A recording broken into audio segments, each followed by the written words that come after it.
मोठं केलं आणि यांनी आपल्यासाठी गद्दारी केली. ग्रामीण भागातल्या सगळे लोक शिवसैनिक आपल्या पाठीमागे आहेत. घाबरण्याचं काही कारण नाही. आमच्या महाराष्ट्राची कोणाला आहे द्या आणि पाच सामन्याला आम्ही निश्चितच निवडून आलो. उधर चलो या हिंगोली लोकसभा आपल्या हाताच्या बाहेर गेलेला आहे. तुम्हाला वाटत असं कोणी त्यांचं काम केलंय, कोणी मागे काम केलंय, पण आमच्या शिवसैनिकांना त्याच्या मागे त्यांचं तोडून टाकायची सुद्धा नाही टाकत आहे. ते सोशल मीडियाने मोठे केलेले लोक आमच्याकडे काय झिरो बजेट आहे. आम्ही मागच्या 5 वर्षात विचारलं आणि 500 पदार्थ आपल्या आशीर्वादाने आपल्या ताब्यात होत्या. या ट्रेनला झालेल्या जिल्हा परिषदेच्या समितीच्या निवडणुका घ्यायची. त्याच्या निश्चितच गेली 25 वर्ष झेंडा आहे हिंगोली जिल्हा परिषद आणि याच्यानंतरच्या काळात सुद्धा राहणार आहे. त्या शिवसैनिकाच्या भजनात बोलायला पाहिजे. कारण परिस्थिती अशी आहे या जिल्ह्यामध्ये या लोकसभेमध्ये फक्त आम्ही तुमच्या आदेशाची वाट पाहलो. तुमच्यापेक्षा आम्हाला जास्त गरज आहे आजकाल. काही लोक काही तुमचा आशीर्वाद देतात तुम्ही या लोकांना. एकदम फाटके लोक होते. तुमच्या आशीर्वादाने आमदार झाले, खासदार झाले, हजारो कोटीच्या प्राप्त होते. कोणी बिकट चालत होतं, कोणी मटक्यात चालत होतं. अशा परिस्थितीमध्ये आपण दादा तिकीट बळ दिलं आणि हजारो कोटीच्या प्रॉपर्टी त्या ठिकाणी झाल्या. आपले आशीर्वाद आमच्या पाठीशी आशीर्वाद द्या. निश्चितच पुढची विशेष आपल्याला शंकावर द्यायची हे लक्षात घ्यावं आणि आपल्याकडे विनंती करतो आणि सांगतो जय हिंद जय महाराष्ट्र. धन्यवाद. त्यानंतर विरोधी पक्षनेते अंबादास दानवे साहेब.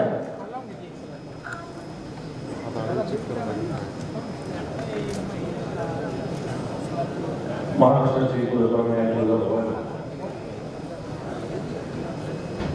सह्याद्रीच्या कारभाराच्या जगदीश्वराचे संस्थापक छत्रपती शिवाजी महाराज, हिंदू सम्राट शिवसेना प्रमुख श्रीमान बाळासाहेब ठाकरे यांना मानवंदना. आज या जनसंवादाच्या निमित्तानं आपल्याला उपस्थित असलेले शिवसेनेचे प्रमुख या महाराष्ट्राचे कुटुंब प्रमुख माननीय शिवसेना नेते ज्यांना आपण म्हणतो सौ राऊत, एक राऊत असे मान्य संजयजी राऊत आहे. इथं उपस्थित बबनराव थोरात,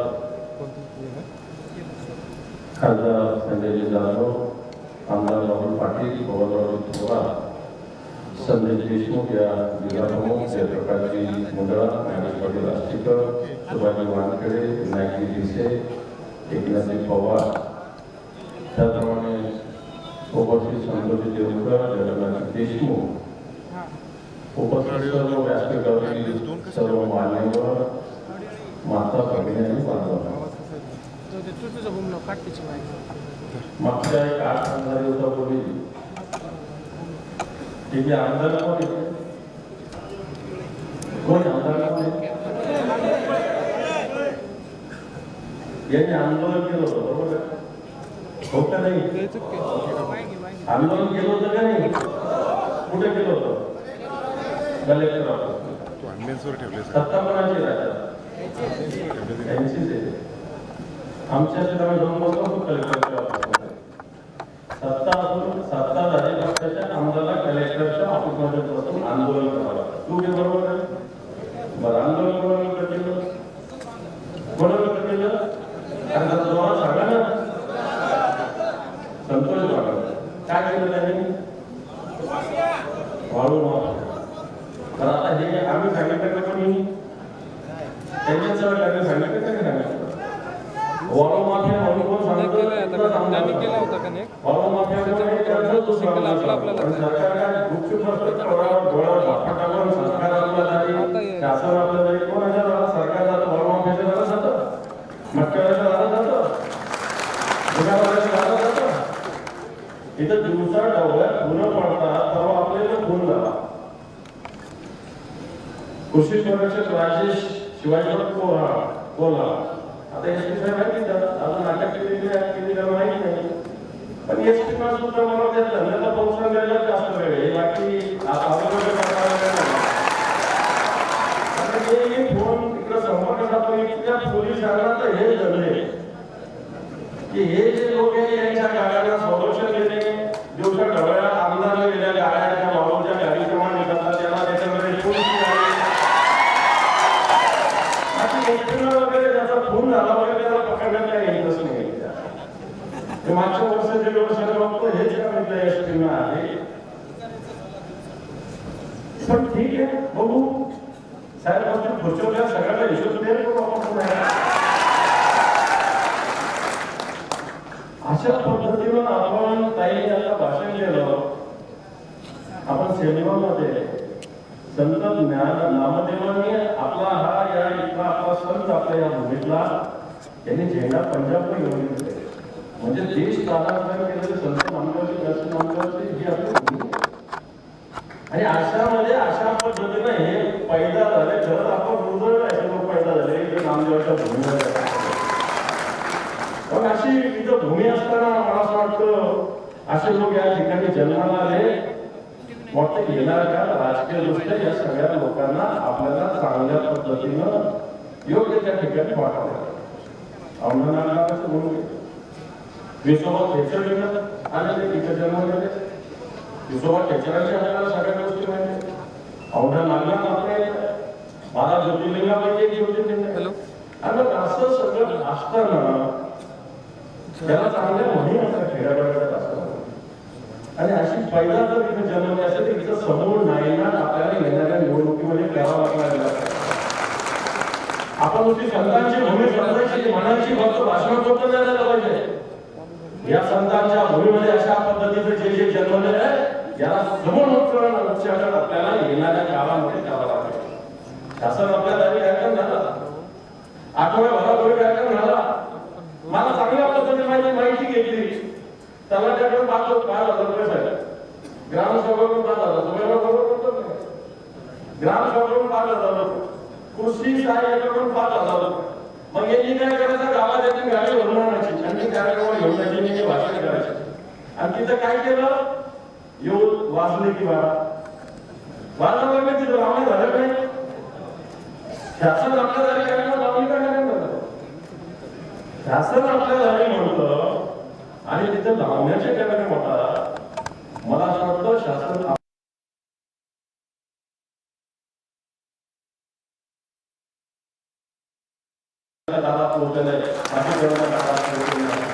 जिथं टक्केवारी तिथं शासन, जिथं गुत्तेदारी तिथं शासन, जिथं गुंडागर्दी तिथं शासन, जिथं अवैध धंदे तिथं शासन, जिथं भ्रष्टाचार तिथं शासन. आणि म्हणून अशा प्रकारचे या शासन या महाराष्ट्रामध्ये या देशामध्ये मोठा हा लढा उद्धवजींच्या नेतृत्वाखाली अशा प्रकारचे एक कुशासन निपटून टाकण्यासाठी संपवण्यासाठी उद्धवजी ठाकरेसाठी या महाराष्ट्रामध्ये लढा दिला.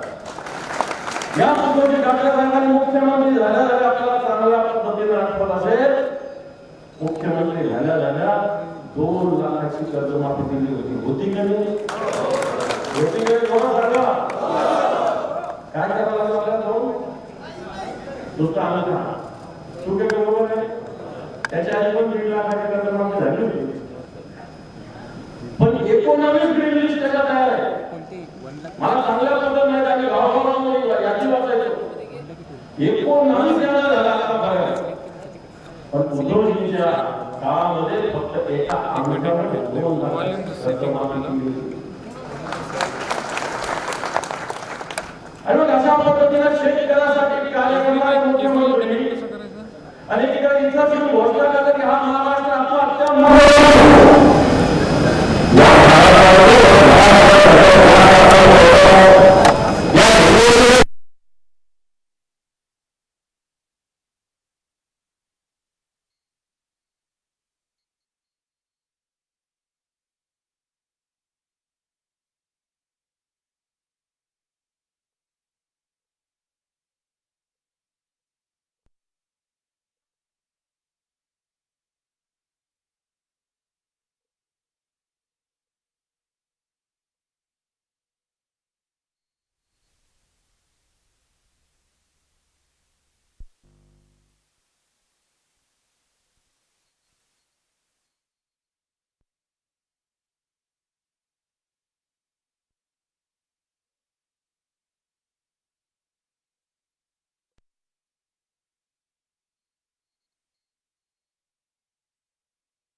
तुम्ही ध्यानात राहा.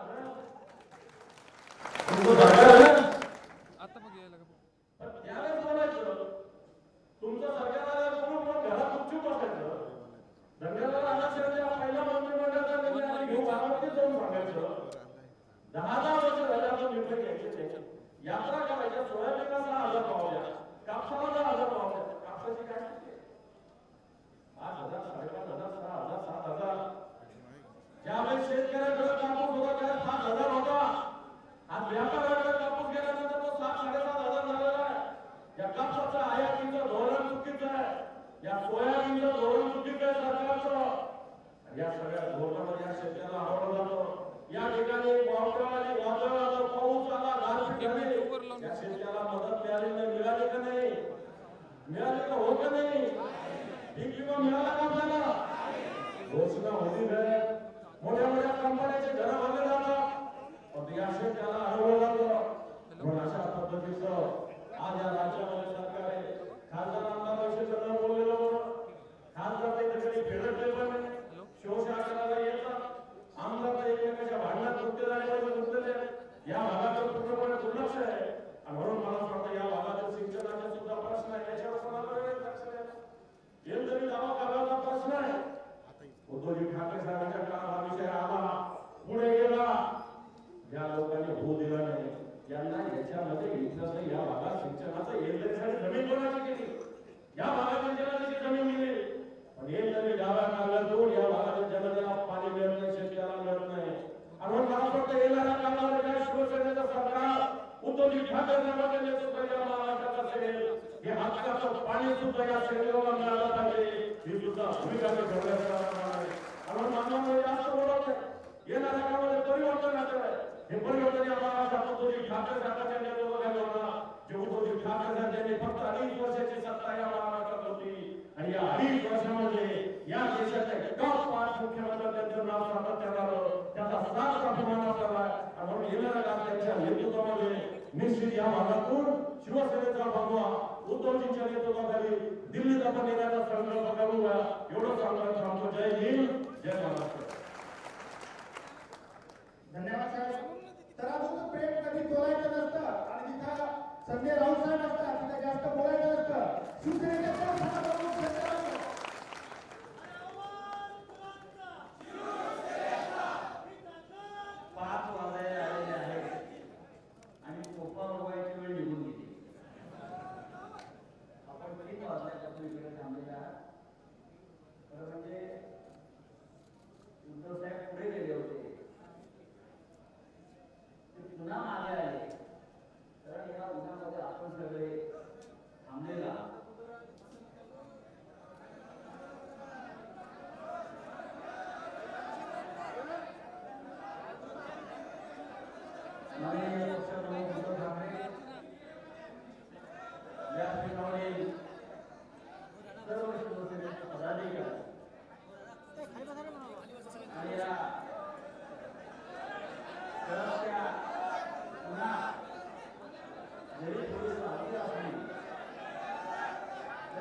संपूर्ण देश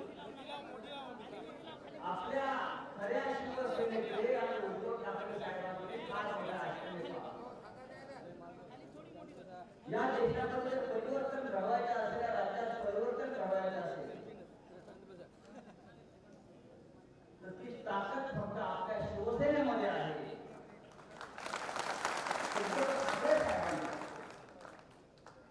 काल मुंबईमध्ये राहुल गांधी आले. त्यांची भारत जोडो न्याय यात्रा मणिपुरातून निघाली, मुंबईत पोहोचली, प्रचंड सभा शिवाजी पार्कला झाली. पण राहुल गांधींनाही आकर्षण होतं ते उद्धव ठाकरे आपले काय बोलत आहेत. आणि त्यांनी ते आपल्या भाषणात राहुल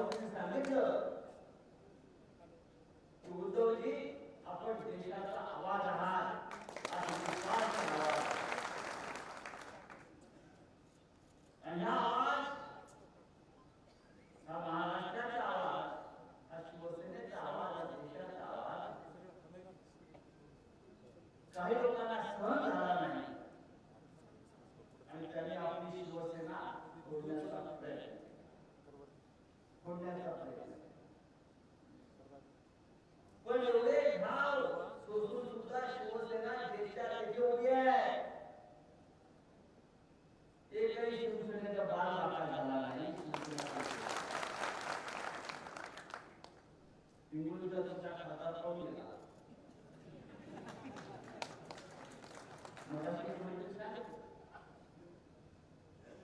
मातोश्रीनं शिवसेनेनं उद्धव साहेबांना त्याला काय कमी केलं होतं? त्याला प्रेम दिलं, त्याला पद दिली, त्याला आमदार केला, त्याला खासदार केला, त्याला प्रतिष्ठा दिली आणि तो पळून गेला. ही गद्दारी आपल्याला समजते.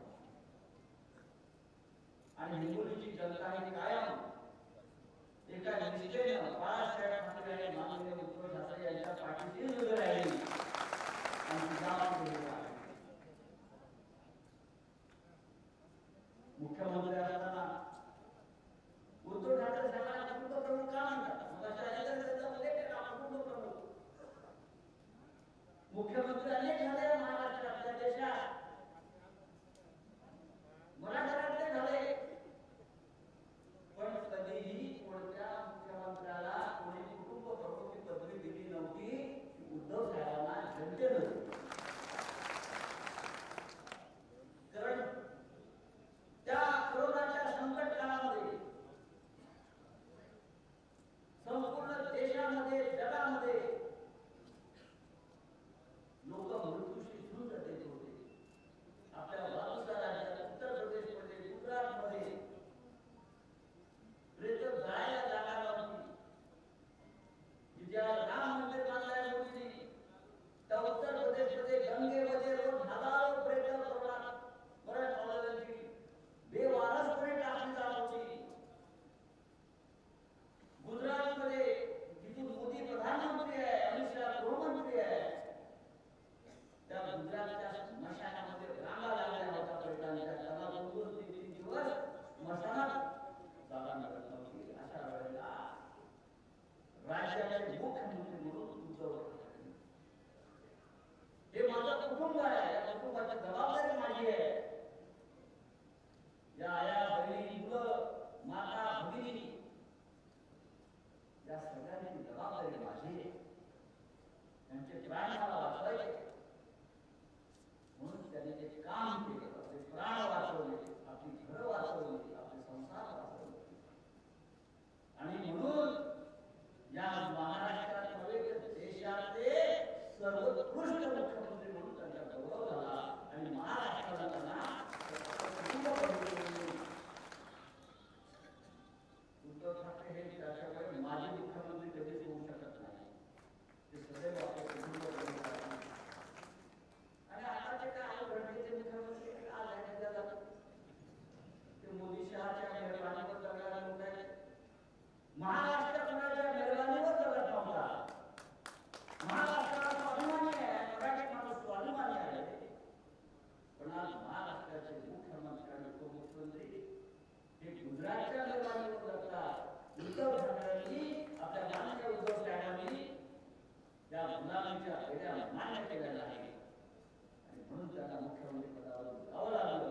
ते आपल्या राज्यासाठी, तुमच्यासाठी, शेतकऱ्यांसाठी करतात.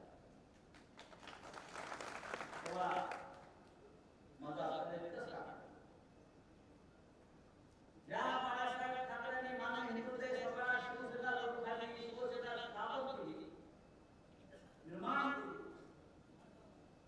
ती शिवसेना कोणाला सोडून देता येणार नाही. त्यांचे 100 गाव खाली उतरले तरी जोपर्यंत आपला निष्ठावंत शिवसैनिक उभा आहे, लढतो आहे, तोपर्यंत या फळकरी लोकांना आमची शिवसेना सोडता येणार नाही. 40 आमदारांनी केले असतील, पण 2024ला 140 आमदार सोडून आणण्याची हिंमत 13 खासदार हिंगोलीसह पळाले असतील, पण उद्याच्या लोकसभेमध्ये 25 खासदारांनी निवडून आणण्याची ताकद आमच्याकडे. आणि ही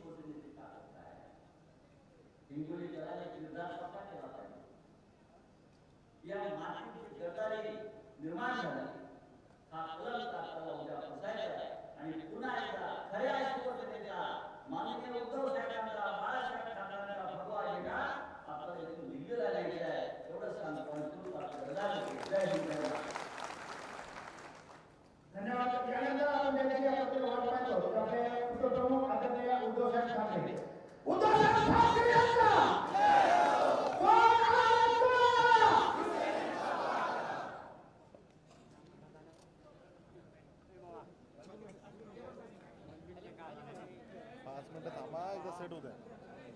माझ्या कुटुंबातील बांधवांना वगैरे यायला उशीर झालेला आहे आणि आपण बरेच वेळ न जेवता माझ्यासाठी थांबण्याचा कल्पना आहे. झालेल्या उशिराबद्दल मी दिल्ली व्यक्त करतो कारण सभासद येताना प्रवासामध्येच वेळ झाला. संजयजी तुम्ही बोलता संवादात आणि सगळीकडे जाताना गेल्या वर्षी माझा उल्लेख जो कुटुंब प्रमुख म्हणून केला जातो त्याच प्रेमाचं हे दर्शन आहे. आपल्या सत्ता नाही, पक्ष चोरला आहे, चिन्ह चोरला आहे आणि त्यांच्याकडे त्याला चोरीचा मामला आहे. म्हणजे काही वेळेस मला गमत वाटते की मराठीमध्ये एक म्हणे बघा माहिती आहे तुम्हाला, चोरीचा मामला हळूहळू बोलला नाही तर जोर जोरात बोलला. म्हणजे याला लाल म्हणजे सगळं काहीच नाही. आम्हाला तुम्ही जे म्हणाला की संतांची भूमी आहे, त्या संतांच्या भूमीचं पॉईंट तुम्हाला दाखवायचं आहे आणि या संतांच्या भूमीमध्ये जे गद्दारी संत जन्माला आले ते तुम्हाला चिरडून टाकायचे. आणि मराठवाड्याची ओळखच संतांची भूमी आहे. या भूमीमध्ये जर असे संत वळवळायला लागले तर मग आपली ओळख काय नाही. ती संतांची भूमी नाही, ही संतांची भूमी आहे. आणि आता सुद्धा मला आपल्या सुभाष मार्केटरी आम्हाला माहिती दिली की राष्ट्रसंत नामदेव महाराजांचे जन्मस्थळ इथे आहे. मला वाटतं त्यावेळेला आपण भरपूर कसं निधी दिला होता, 5 कोटी दिला होता ना.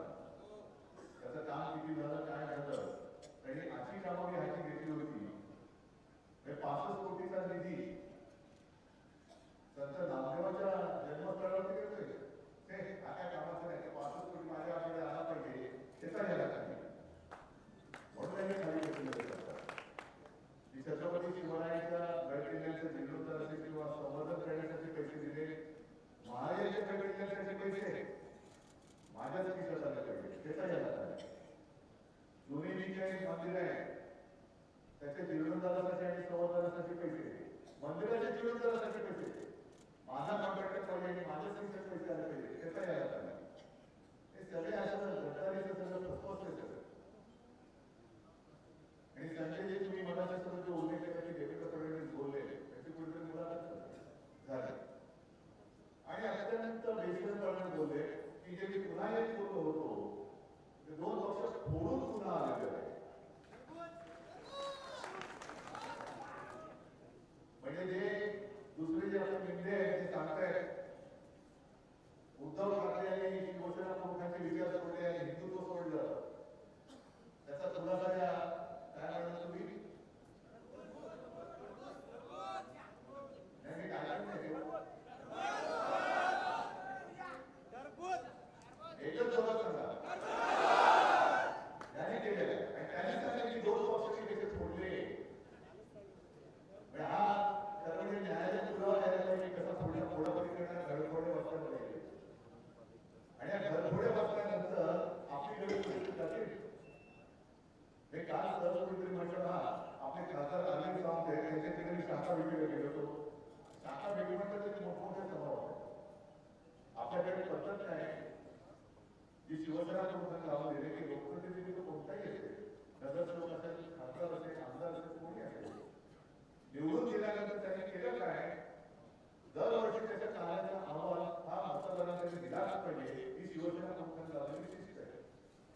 मग त्याचा अरविंद चव्हाण यांनी त्यांचा अहवाल प्रकाशित केला. माझ्या मनात सरळ झालं की आपण कठीण नावं दिसत तुम्ही काय बोलता. त्यांना सांगितले की तुमचा अहवाल सांगा, देवेंद्रला सांगितले की तुमचा अहवाल सांगा, मोदींना सांगितले की मोदीजी शहा साहेब तुमच्याकडे 5 वर्ष 10 वर्ष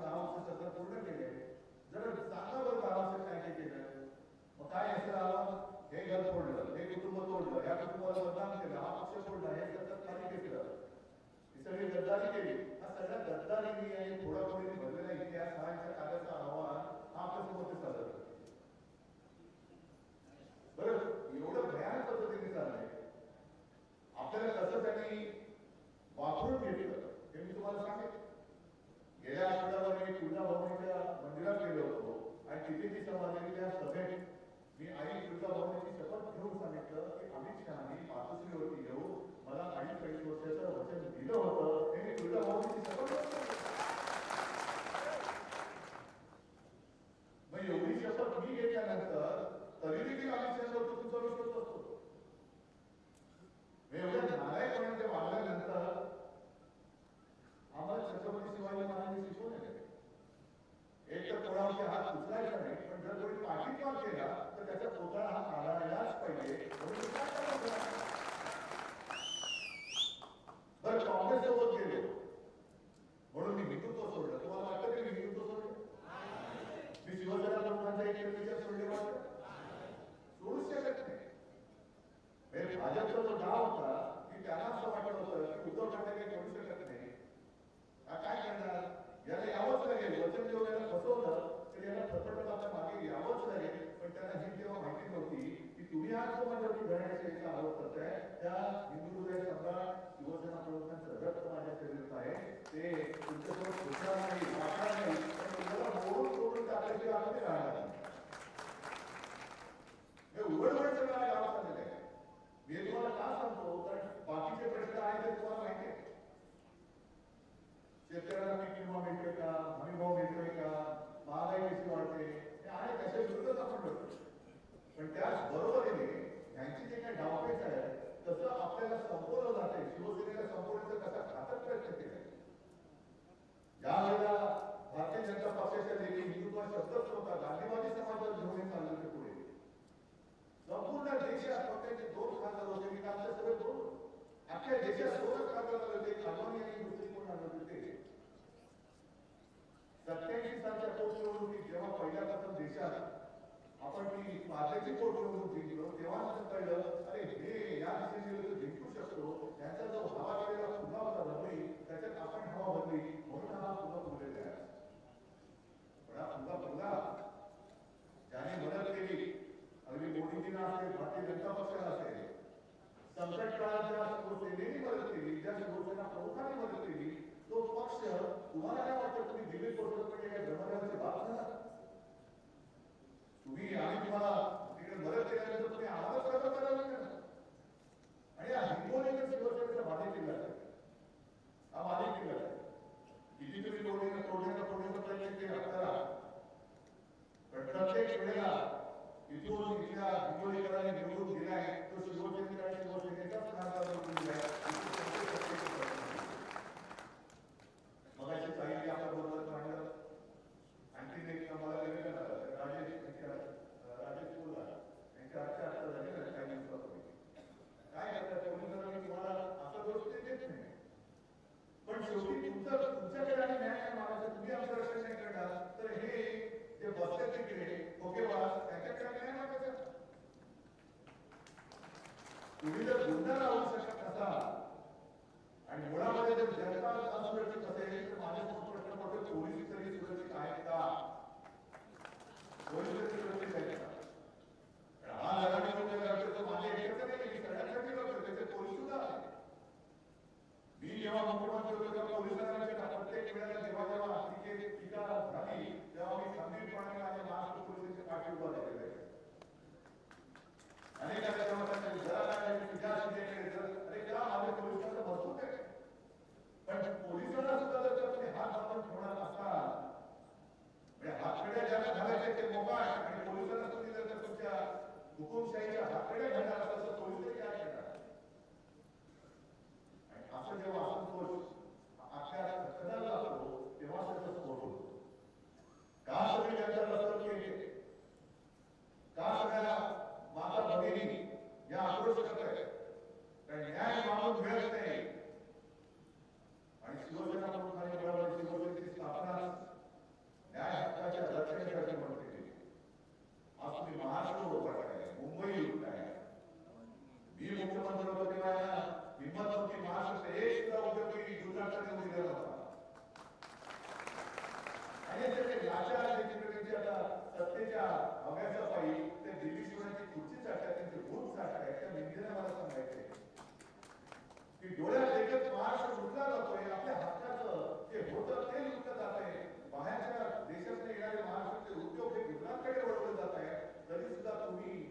तुमच्या डोळ्यावर डोळ्याची सापडा लागलं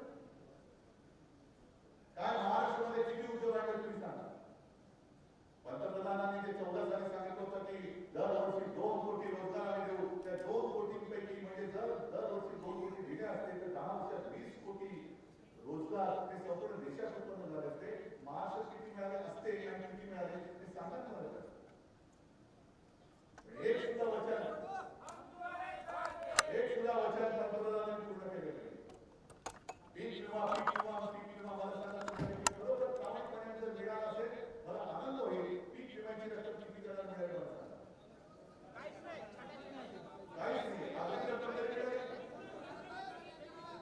अजून रक्कम तरी मिळाली आणि मग निवडणुकीच्या तोंडावरती तुमच्या खात्यामध्ये जवळ काही भीक पडते असे 2,000 रुपये देत आहे आणि आपलं आयुष्य तुम्ही आमचं बर्बाद करत आहे आणि निवडणुकीच्या तोंडावरती खात्यामध्ये 2,000 रुपये टाकताय आणि आमचं आयुष्याचा अंदाज टाकतच आहात. पण पुढची 5 वर्ष ही आमच्याकडे भीक मागून विकत घेत आहे. गेल्या 8-15 दिवशी पंतप्रधान यवतमाळमध्ये येऊन गेले. मला मी असं पेपरमध्ये वाचलं. त्यांना काहीतरी त्याचा समज आहे की यवतमाळमध्ये सभा घेतली म्हणजे त्याने यश मिळतं. म्हणून मी यवतमाळकरांना तेच तुम्हाला सांगतो. याचा अर्थ की तुमचं नशीब हे मोदींच्या हातात नाही तर मोदींचं नशीब हे तुमच्या हातामध्ये आहे. फक्त तुम्ही काय करायला पाहिजे मला कल्पना आहे की साधी माणसं, भोळी माणसं, प्रामाणिक माणसं जसे काही उद्योगपती कर्ज बुडवून परदेशात पळून गेले तसं माझ्या महाराष्ट्रातले एक तरी शेतकरी दाखवा जो कर्ज बुडवून परदेशात पळून गेलेला आहे. पण बँका येतात दारावरती जमिनीचे नोटीस लावतात. पीक गेलेलं आहे जरी शेतमाल चांगल्या शेती चांगली मिळालं पीक आलं तर त्याला हमी भाव मिळत नाहीये. कर्ज फेडलं जात नाही. मुलींचे लग्न राहतात मुलांचं शिक्षण राहत आणि मग शेवटी शेतकरी विचार करतो अरे माझ्या मुलीचं लग्न मी लावू शकत नाही मुलाला जर शिकवू शकत नाही मग बाप म्हणून मी जगण्याचा लायकीचं नाही. माझ्या पतीला एक साडी देऊ शकत नाही तर मी पती म्हणून जगण्याच्या लायकीचं नाही. याच्यापेक्षा जीव दिलेला जातो. अशा हातभार तरी काय म्हणा तुम्ही हातभार होऊन नाही करता. आज सुद्धा आपण ते म्हणतो की शेतकऱ्याने आत्महत्या केल्या आत्महत्या केल्या याच्यापुढे एक सुद्धा आत्महत्या महाराष्ट्रातल्या शेतकऱ्याने करायची नाही. तुमची ताकद तुम्हाला वापरता आली पाहिजे.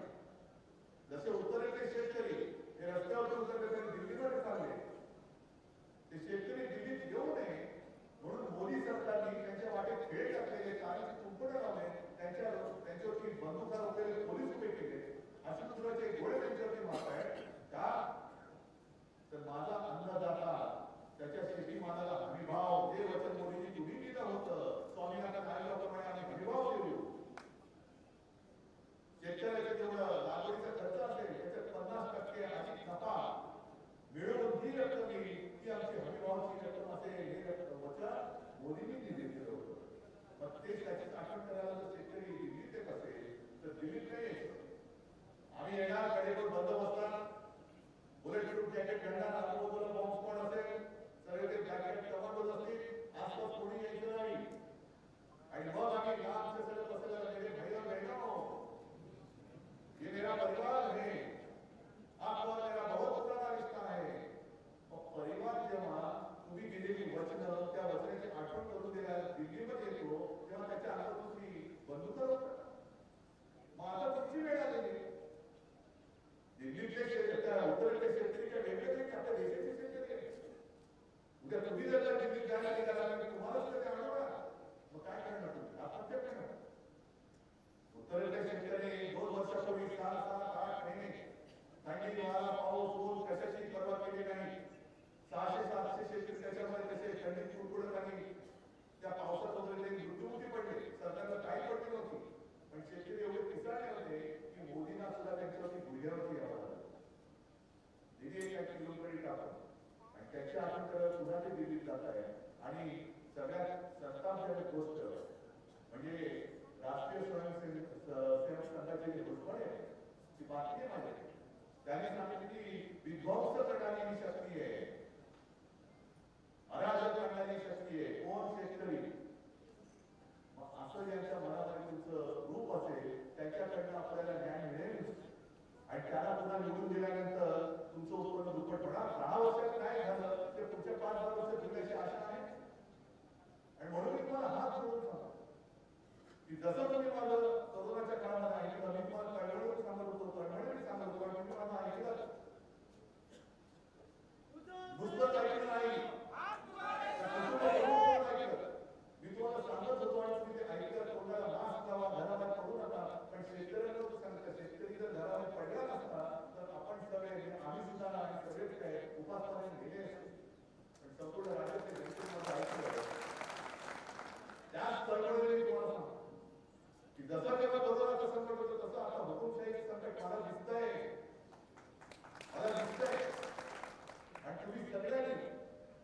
बाकीचे पक्ष जे काय आहेत त्यांची काय असतील गद्दारी बिद्दारी शुल्लक या गद्दाराचा असं सुद्धा म्हणजे मला भेटून मला तोडीची गरज नाही लागत. मूळ लढाई आपली ते दिल्लीच्या हुकुमशहाशी आहे आणि त्याला जर का आपल्याला गाडायचं असेल जसं या संतांच्या भूमीत गद्दारीचं दंत वळवळच्या कामा नये तसं माझ्या या पवित्र भारत मातेच्या भूमीमध्ये हुकुमशहा सुद्धा जन्माला एका कामा नये अजिबात नाही.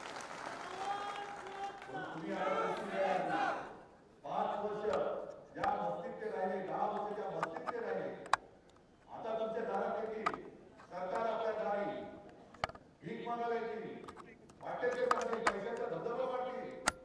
पण आता शेतकऱ्याने एक शेतकऱ्याने एक जुटीने जर ठरवलं तर तुम्हाला लक्षात असेल जनता पक्षाच्या काळामध्ये तेव्हा ज्या इंदिराजींनी आणीबाणी आणली होती सगळे घाबरले होते पण त्या आणीबाणीचा पराभव सुद्धा कोणी केला होता तुम्हाला लक्षात आहे? काय चिन्ह होतं त्यांचं जनता पक्षाचं कोणालाच माहिती नाही. नांगरधारी शेतकरी नांगरधारी शेतकऱ्यांनी त्या आणीबाणीचा हुकुमशाहीचा पराभव केला आणि आताच तुम्हाला एका पेटलेला चौकालेला शेतकरी जर नांगर घेऊन उभा राहिला तर यांची हुकुमशाही नांगरून टाकायची गरज नाही. नांगरून टाका हुकुमशाही. आणि अनेक वेळेस मला विचारतात हे सगळं बोलतात की ठीक आहे पण तुमच्याकडे पर्याय नाही म्हणजे मला पर्याय मोदींना नाही द्यायचा मला पर्याय हुकुमशाहीला द्यायचा आहे आणि हुकुमशाहीला पर्याय हा फक्त आणि फक्त लोकशाहीच असू शकतो. आमच्याकडे अनेक लोक आहेत काल आमच्या इंडिया आघाडीचं वैभव हे आपल्या महाराष्ट्राच्या राजधानीमध्ये आपण सगळ्यांनी पाहिले जगाने पाहिले. आमच्याकडे अनेक लोक आहेत पण त्यांच्याकडे एकच आहे. आमच्यावर तिथे घराण्याचे आरोप करतात तर पण तुमच्याकडे दुसरं आहे कोण एकच आहे.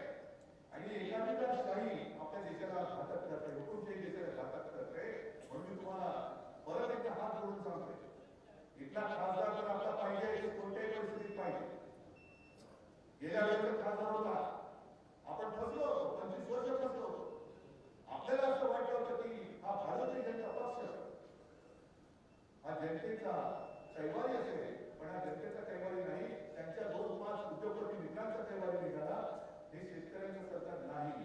आपल्याला दिल्लीत शेतकऱ्यांचं सरकार आणायचं आहे आपलं स्वतःचं हक्काचं सरकार आणायचं आहे.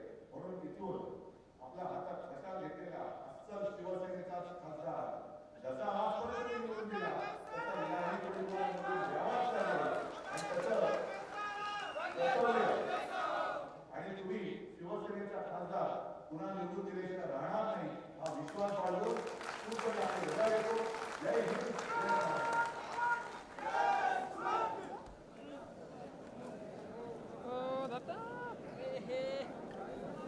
त्याला घेतला काय सोबत चल ना ए ए इकडे अमित